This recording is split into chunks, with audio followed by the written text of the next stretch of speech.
जय श्री कृष्ण मित्रों। आज मैं आपको भगवत गीता के कुछ उन अनमोल वचनों को बताऊंगा जो भगवान श्री कृष्ण ने युद्ध भूमि के बीच में खड़े होकर अर्जुन को दिया था। ये आपके मार्गदर्शन करेंगे, आपकी हौसला बढ़ाएंगे और आपको एक नई ऊर्जा देगी। उम्मीद करता हूँ आपको पसंद आएगी। चैनल पे नए हैं तो सब्सक्राइब कर दीजिएगा, जिससे मेरी आने वाली वीडियो आपको मिलती रहे। बेल आइकन को दबा दीजिएगा और लाइक कर दीजिएगा और वीडियो सुनने के बाद अंत में ज़रूर कमेंट कीजिएगा कि आपको कैसी लगी। शुरू करते हैं वीडियो। जीवन एक मेला है, इसमें सुख दुख के झमेले लगे रहते हैं। हर व्यक्ति के जीवन में एक ऐसा कठिन समय भी आता है जब व्यक्ति निराश हो जाता है। ऐसे समय पर कार्य यदि धैर्य से लिया जाए और खुद को प्रेरित करके रखा जाए तो सफलता भी आपकी दहलीज पर दस्तक देती है।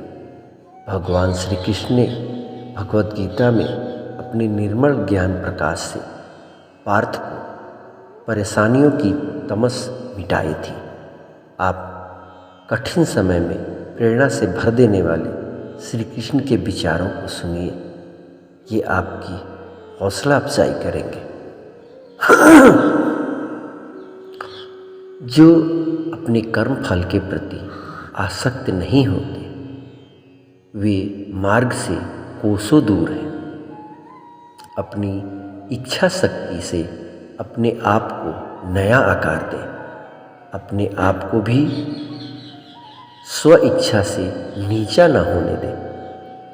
इच्छा ही आत्मा की एकमात्र मित्र है और इच्छा ही आत्मा की एकमात्र शत्रु है। जिन्होंने खुद को जीत लिया है उनके लिए इच्छा एक मित्र है, लेकिन यह उन लोगों का दुश्मन है जिन्होंने अपने भीतर आत्मा को नहीं पाया।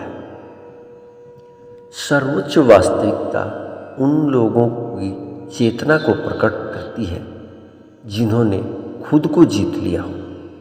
आप भगवान श्री कृष्ण के विचारों को समझ पाएंगे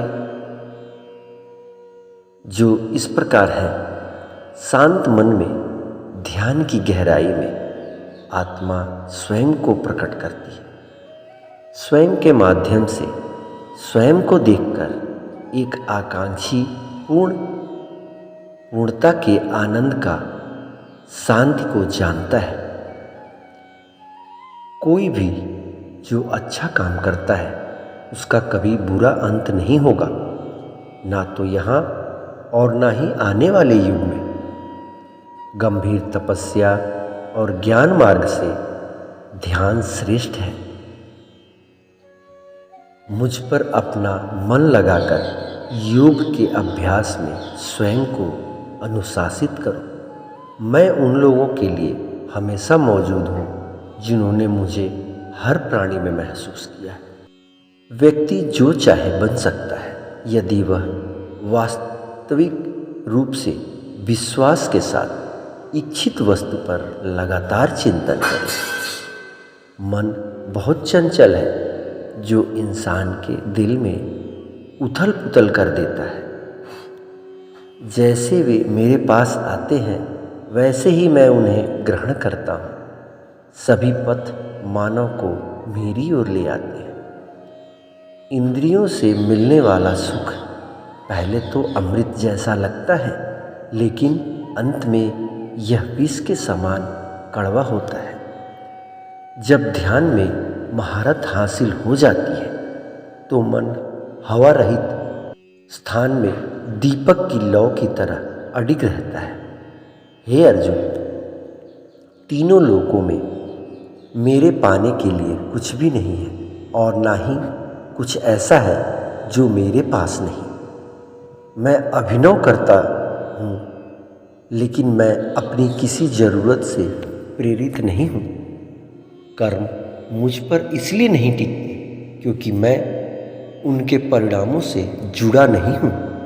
जो लोग मुझे समझते हैं और इसका अभ्यास करते हैं वे स्वतंत्रता से रहते हैं। ज्ञान की भेंट की सभी भौतिक भेंट से बेहतर है, क्योंकि सब कामों का लक्ष्य आत्मिक बुद्धि है।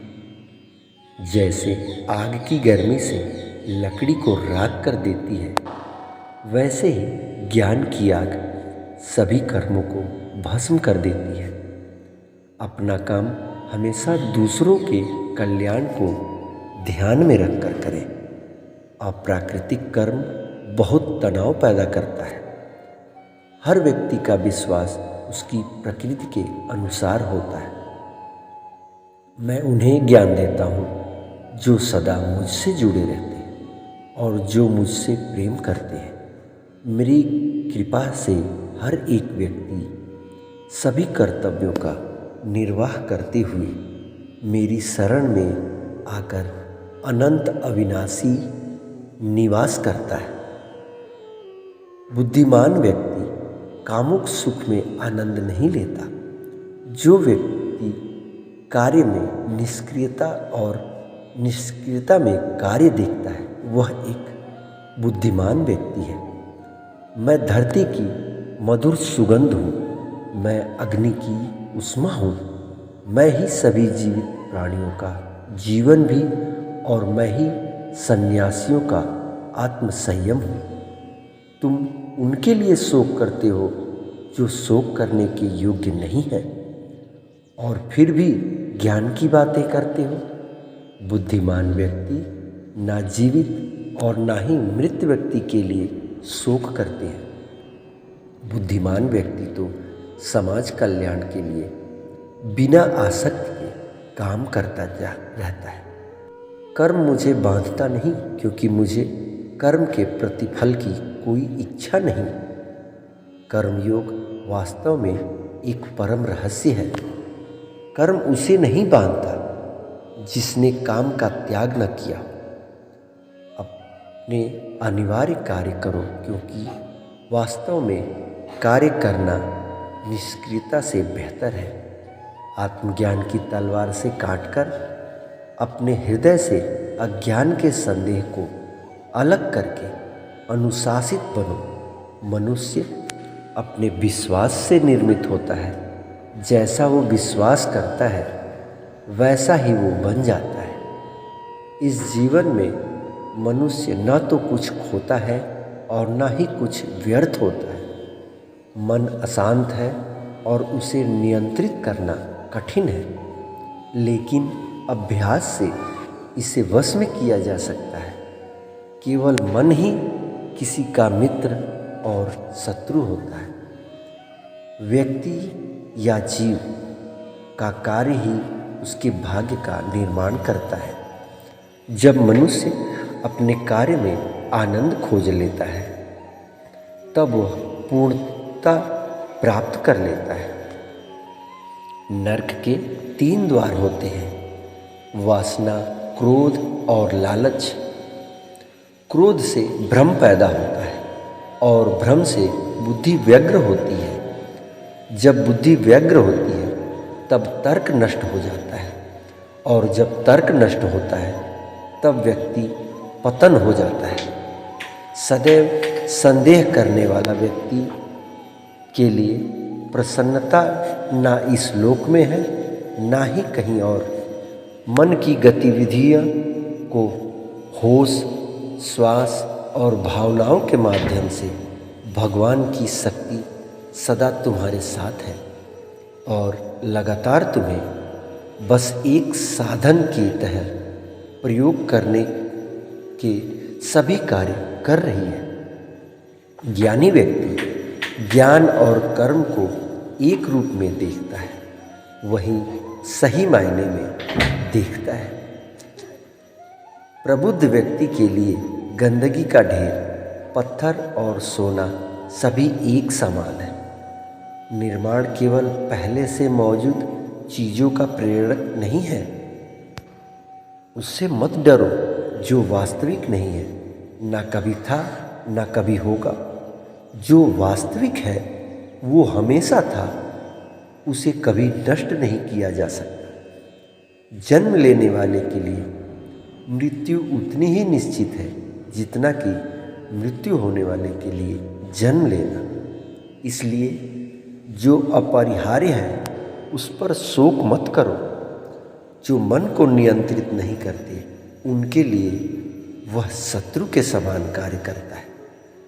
मित्रों, आपको कैसी लगी मेरी ये मोटिवेशनल बातें? उम्मीद करता हूँ कि बहुत पसंद आई होगी। तो प्लीज़ चैनल को लाइक करके बेल वाली घंटी को दबा दीजिए, जिससे मेरी आने वाली वीडियो आपको पहले मिले और आपका मार्गदर्शन करता रहे। उम्मीद करता हूँ कि आपको बहुत पसंद आई होगी। एक लाइक ज़रूर कर दीजिएगा और कमेंट करके बताइएगा कि आपको हमारी ये वीडियो कैसी लगी। इससे मुझे भी एक नई हौसला, एक नई ऊर्जा मिलेगी। मिलते हैं एक नए अध्याय में, एक नए मोटिवेशनल वीडियो के साथ। जय श्री कृष्णा।